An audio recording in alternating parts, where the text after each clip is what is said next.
পাকিস্তানের বেলুচিস্তান প্রদেশের বোলান এলাকায় একটি ট্রেনে হামলা চালিয়ে ১৮২ জনকে জিম্মি করেছে বিচ্ছিন্নতাবাদীরা। জিম্মি ব্যক্তিদের মধ্যে সেনা সদস্যরা রয়েছেন বলেও জানিয়েছে তারা। নিরাপত্তা বাহিনীর সদস্যরা এই অঞ্চল ছেড়ে না গেলে সব জিম্মিকে হত্যা করা হবে বলে হুমকি দিয়েছে বিচ্ছিন্নতাবাদীরা। সন্ত্রাসী হামলার শিকার ট্রেনটির নাম জাফার এক্সপ্রেস। মঙ্গলবার সেটি বেলুচিস্তানের রাজধানী কোয়েটা থেকে খায়বার পাখতুনখাওয়া প্রদেশের পেশাওয়ার শহরে যাচ্ছিল। তখন ট্রেনটিতে হামলা চালানো হয়। স্থানীয় কর্তৃপক্ষ জানিয়েছে ট্রেনটিতে প্রায় ৪০০ যাত্রী ছিলেন। সেটি এখন একটি সুড়ঙ্গের ভেতরে আটকে আছে। ট্রেনের চালক গুরুতর আহত হয়েছেন। ট্রেনটিতে হামলা চালানো বিচ্ছিন্নতাবাদী গোষ্ঠীর নাম Baloch liberation army, BLA। Balochistan প্রদেশের স্বাধীনতা চায় তারা। এই নিয়ে দশকের পর দশক ধরে গোষ্ঠীটি সরকারের সঙ্গে লড়াই চালিয়ে আসছে।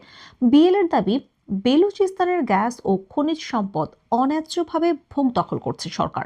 পাকিস্তানের নিরাপত্তা বাহিনীর সদস্যরা জানিয়েছেন, ট্রেন আটকে থাকা ওই সুড়ঙ্গের কাছে বিস্ফোরণের শব্দ শোনা গেছে। সেখানে বিচ্ছিন্নতাবাদীদের সঙ্গে তাদের গুলি বিনিময় চলছে। ব্যাপক গোলাগুলির বিষয়টি নিশ্চিত করেছেন বেলুচিস্তান সরকারের মুখপাত্র শহীদ রিনাও।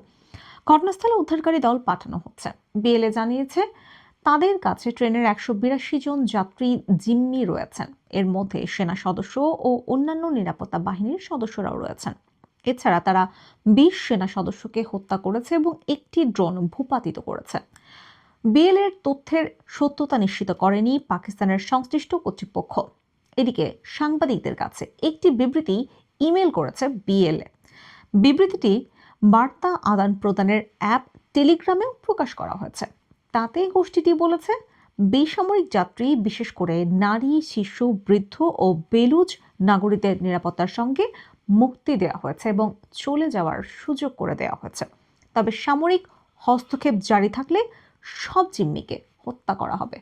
ট্রেনে হামলার ঘটনার নিন্দা জানিয়েছেন পাকিস্তানের স্বরাষ্ট্রমন্ত্রী মহসিন নাকভি। তিনি বলেছেন, নিরপরাধ যাত্রীদের উপর যেসব পশু হামলা চালিয়েছে তাদের কোনো ছাড় দেবে না সরকার।